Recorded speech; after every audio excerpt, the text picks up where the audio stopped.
Hello, welcome once again to our Scholarly Writing and Publication Skills class. I'm Professor Pamela, and we continue with topic 2.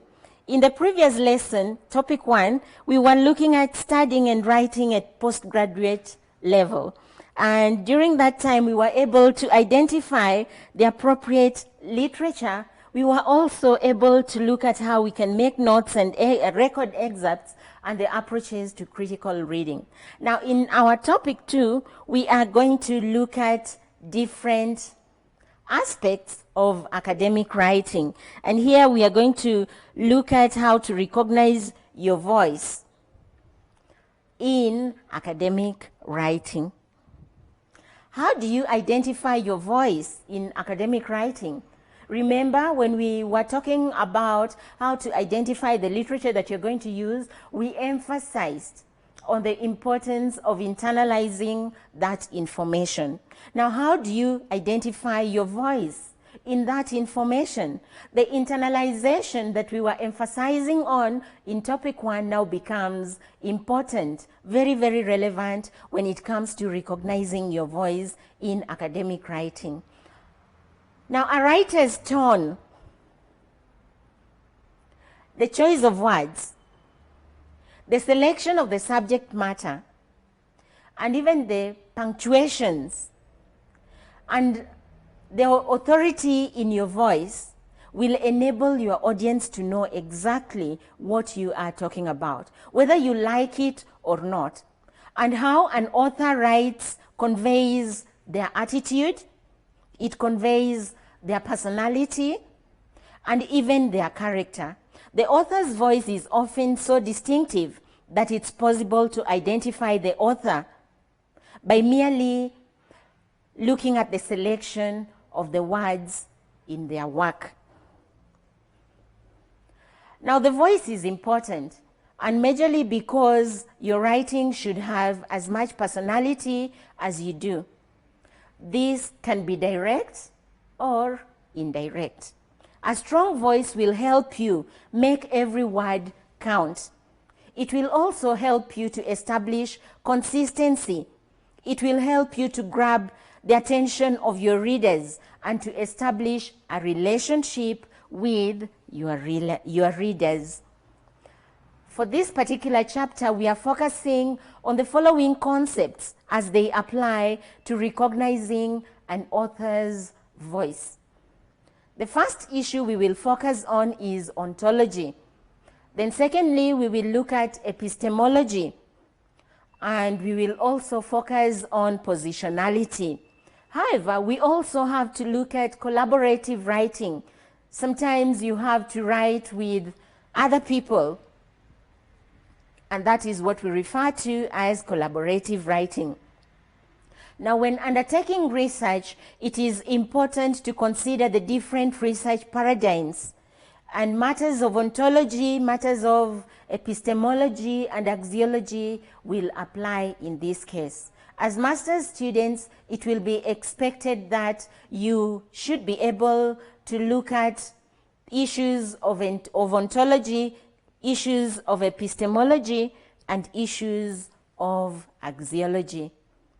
These parameters will help you to describe perceptions, help you to describe beliefs, assumptions, and the nature of reality and truth, what we call knowledge, that which is real and that which is ideal, as well as individual values.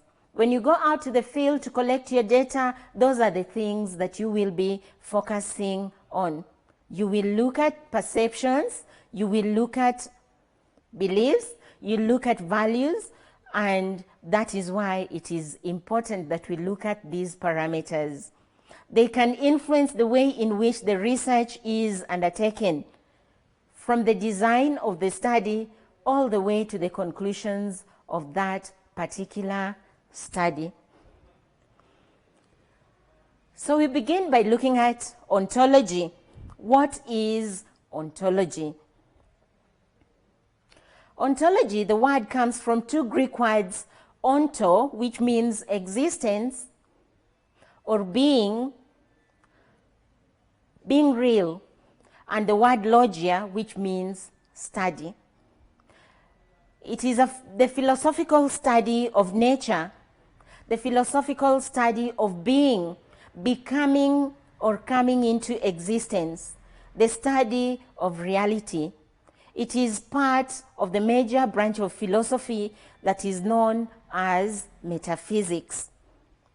Ontology deals with questions about what things exist and can be said to exist, and how such entities can be grouped according to similarities and differences. We can talk of African ontology, the beliefs of the African people about reality. They believed in the existence of God. They believed in ancestral spirits. We also have the spirits, and then we have the living things. We have the non-living things, all the way, and everything was respected. Now that determined their behavior in the society. That is ontology. We can also talk of Christian ontology. We also have Muslim ontology. It is basically the belief about the existence, what exists, what has to be respected, what determines this life. So ontology to a researcher is very critical. Earlier on we had mentioned about the paradigms of research. The paradigms, we have the qualitative paradigm and the quantitative paradigm. Qualitative focuses on the descriptions. Quantitative focuses on the experimental, the ones that can be measured. You measure in accordance to the beliefs that you have. And the belief that you have will determine what you are going to emphasize on when it comes to writing.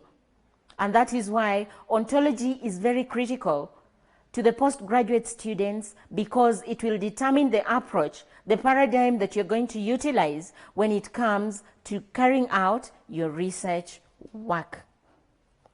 Then secondly, we have epistemology. And what is epistemology? Epistemology is the study of knowledge. This is critical because it is knowledge that will help you to do your assignment. It is knowledge that will help you to carry out your research. It is knowledge that will enable you to go through the academic program as a postgraduate student. And therefore, epistemology will help you to think about life experiences that lead to well-being. Why do you go to school? You go to school in order to make your life better. And if you can't make your life better by going to school, then it means that that knowledge has not benefited you at all. It comes from two words, two Greek words, knowledge and study. So epistemology is the study of knowledge. And that knowledge as a postgraduate student is very critical. But this knowledge is based on reasoning, which is the method that we utilize for acquiring that particular knowledge. In turn, knowledge pertains to the facts that are absolute and can never be false. And that's why, if you recall very well, we had mentioned that people's opinions should not be considered in academic writing. They should be facts. They should be objective. The next we have axiology or positionality. Positionality refers to the stance or positioning of the researcher in relation to the social and political context of the study. How do you position yourself in the community, in the organization, in the group? How do you position yourself with regard to the assignment that you are undertaking? Are you for or against? And as a scholar, you must provide the justification for and against. And that is what, at the end of the day, will determine your stance. If the points for are more than the points against, then definitely we will conclude that you are for that particular concept. Therefore, your positionality will enable you to go through the research process, from the way that you will present your questions, the way that you're going to present the problem of the study, the way that you're going to design your study, and the way you're going to conduct your study will enable us to determine your positionality as an academician. Therefore, positionality is also very, very critical at postgraduate level. Then I had mentioned a little earlier on concerning collaborative writing. And collaborative writing involves 2 or more persons working together to produce a written document. It's not a one-man's job. It is a position where you have come together, you put your ideas together for the purpose of coming up with a paper, a concept that will benefit others. It is also called group writing. It is a significant component of work in the global world today. When you look at what most grants want, when you're seeking for a grant, they'll tell you that it should be multidisciplinary. It means that they are expecting you to work with people from other departments for the purpose of carrying out that particular study. And therefore, collaborative writing is something that we cannot do without. And that brings us to the end of topic 2. In topic 2, we were looking at how to recognize your voice. And we mentioned that you can recognize your voice by looking at the ontology, epistemology, axiology or positionality, and also carrying out collaborative writing. Now, right now,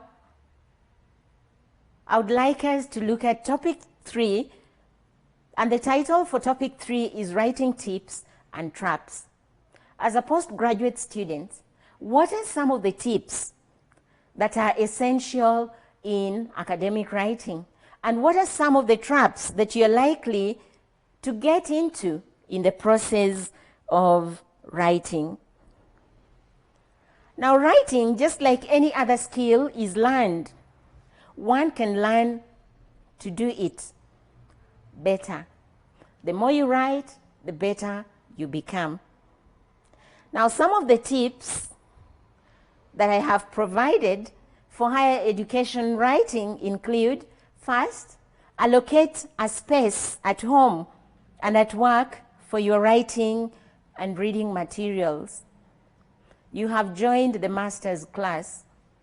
Your family are delighted that you are here as a master's student.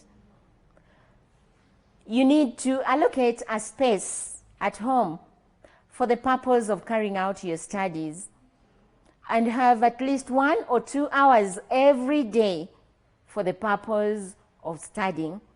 That will help you to go through your work and understand the concepts that you'd have learned in class much better.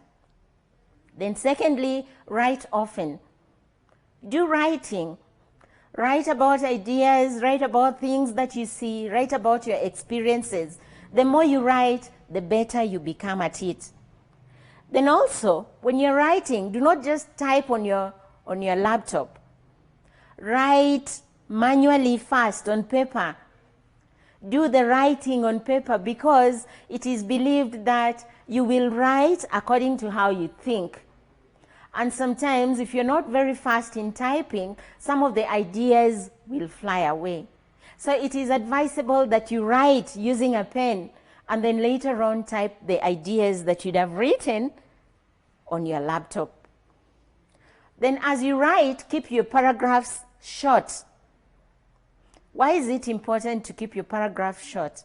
Because that will enable whoever will be reading your work to be anxious concerning the issues that you'd have raised. Then record the book titles and other sources accurately and fully in a secure place, so that you do not have an amorphous task of chasing after them later.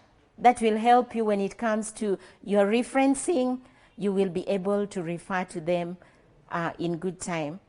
Also, keep your own glossary of terms, because you'll be having a lot of information. It might not be possible for you to write all the terms wholesomely, and therefore it's important that you should be able to have your own glossary. Think and write in full sentences. Sometimes we have sentences that are not complete because of the way we think. Sometimes we think faster than we can be able to write.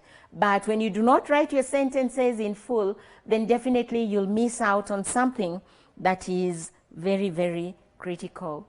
Also, avoid making unsupported knowledge claims. If you're not sure that so-and-so said this, then do not write about that. Do not say what I did not say. It has to be supported. If it is not supported, then that is your own idea, that is your own opinion. Also, avoid language that may be interpreted as racist, sexist, or otherwise offensive. Be as objective as you can. Do not be subjective in any way in the process of your writing. And always acknowledge other sources of ideas. Do not take my work as yours, because when you do so, and when I find you, then that will be termed as a criminal offense. In Kenya, plagiarism is punished by the courts of law. And if as a university, when you're found to have plagiarized the work of another scholar, you'll be suspended for a given duration of time. That means you'd have wasted a lot of your time, and also you'll be expected to begin the course afresh, and that, of course, is not very delightful. Also, make paper copies and electronic backups for every assignment that you do. Make paper copies and electronic backups for every assignment that you do, because this might save you serious grief in the future when you lose everything. Let's imagine you're doing your research work and you have done your chapter 1, your chapter 2, your chapter 3. You're about to go to the field to collect data, and then all of a sudden you lose that particular document. It will take you back to the drawing board. It will be time wasted, and of course money wasted as well. Now, what are some of the traps? Many times we are attracted to plural words. We say we, they, when we do not mean that. We refer to I when we do not mean I. In academic writing, it is recommended that we use active verbs. And therefore, the kind of words that you utilize, you must be sure that you are using the correct words in the process of your writing. Sometimes we also repeat ourselves. And when we repeat ourselves, then it makes the work a little bit boring, and in the process, we lose the audience that we demand for. We should also avoid long paragraphs. When the paragraphs are too long, it means that we are not focused. And when we are not focused, then we lose track of whatever concept we are trying to convey. Sometimes we also use unnecessary words. In academic writing, it is important to be precise and to the point. When we become ambiguous and we use unnecessary words, then that makes our work a little bit less credible. And another trap that we normally fall into, especially after finishing up with our coursework, is that we do not write all the time. You put your work in the shelf and you forget about it, and it will take you eternity before you complete the writing of your thesis. So that brings us to the end of the writing tips and traps. So let us move on to the styles and types of writing. The styles of academic writing vary, and we have rules and conventions with different disciplines. In this case, as students of education, you are classified as social scientists, and therefore we operate within a given convention, and we have acceptable presentation styles. Now, some of these conventions and styles include: 1, underpinning the empirical research. In research, as we had mentioned, when you are talking about the paradigms, you are either qualitative researcher or a quantitative researcher. But today we also have mixed research. In social sciences, we normally utilize the mixed approach because we go thematic, we are descriptive, and sometimes we measure, and we also utilize the quantitative approaches. Now, as a student of social science education precisely, we have to be concise, to the point in our writing style. And that means that we should not be ambiguous. Like when it comes to the design of your study in research, you should tell us which particular design you are going to utilize for your study. Don't just talk of survey. It has to be a specific type of survey that you're going to utilize as a design for the study that you're going to carry out. We also emphasize on clear organization of your work. Your work has to be organized, well organized. If it is an assignment, there has to be an introduction, there is the middle part of it, and then there is the conclusion. If it is a research project, then we have introduction, chapter 1, we have literature review, chapter 2, we have chapter 3, research methodology, we have chapter 4, and then we have chapter 5. So that organization is very critical as a social scientist. You should also have succinct presentation. And we normally utilize passive voice rather than the personalized active I. You talk of the researcher, not I. I went to the field. The researcher went to the field and collected data on this and that and that. That is how we put it. We do not use personalized information like I. And also, we have to be competent with the use of jargons for academic field that is familiar with it. If it is in the field of early childhood education, you must be familiar with the jargons that are utilized in early childhood education. If it is psychology, you must be familiar with those jargons. If it is management, we expect you to utilize those jargons, and appropriately so. Then also you use graphs and charts and illustrations. And a clear system of headings and subheadings is very critical, because that will enable us to know which ones are more emphasized upon even as we continue with the writing or the reading. Then we also must have a clearly written abstract. And an abstract is an executive summary. It normally provides a summary of the whole document. When I look at your abstract, I should be able to know the content of the work that you are presenting. Normally, it is one paragraph, and it contains all the issues within that particular write-up, and it is not supposed to be wordy. A good abstract for a proposal should be 250 words. For a thesis or a project that has been completed, should be not more than 500 words. Then also you should be skillful in your use of literature, so that you can be able to contextualize information and issues. When you provide information that is not contextualized, then it means that your work is going to be haphazard, and somebody would imagine that you have plagiarized another individual's work. It must have a high level of scholarship, and that is why we insist on anti-plagiarism. As you present your work, we will subject it to the anti-plagiarism software, and we will be able to know just how much of that work is yours and how much is not yours. Then you also must provide support for all knowledge claims using evidence from your own research or from the research of other scholars. We don't just say for the sake of it. We say because we know. And since we know, we can be able to say. And how do we prove that we know? We know when we are able to refer to the work of other scholars. It is something that has been tested over time. Now, we also have types of academic writing. And these ones generally fall into three broad types and purposes. The first type is exposition or informative writing. Exposition writing normally provides information on a specific topic or issue.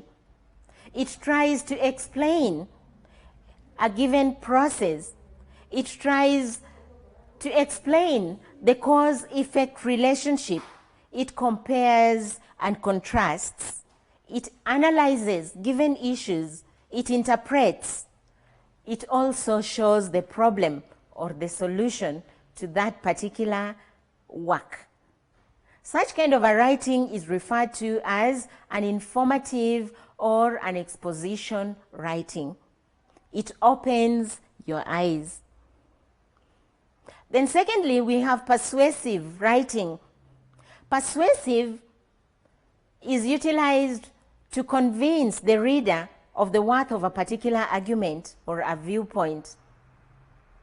You are trying to convince them, like when you are marketing something, then you're trying to convince the people that that particular item is very good. Therefore, you must be able to provide the pros and the cons. Such kind of a writing is referred to as a persuasive writing.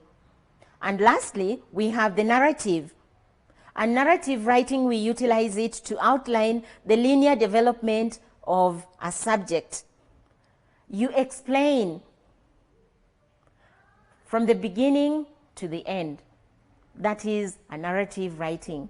This happened, and then this followed, and then this happened. Now, that is the kind of narrative writing we are talking about. You explain an event from the beginning to the end. Now, most academic assignments are likely to involve a combination of informative, persuasive, and narrative writing. You can find yourself using all those different types of writing in one particular excerpt. Now, what are the characteristics of academic writing? What are some of the characteristics of academic writing? Some of the major features include, 1, complexity. Some of the academic writings are normally very complex in nature, and unless you understand that particular subject, you might not be able to understand the write-up that has been made. The second feature is formality. An academic writing has to be formal in nature because it is presenting an issue, and therefore there is a standard that has been set. It has to be formal in nature. Another characteristic is precision. It has to be precise to the point. And that's why at the beginning we had mentioned that in academic writing, it is important to be precise. It is important to be concise. It is important to call a spade and not a big spoon.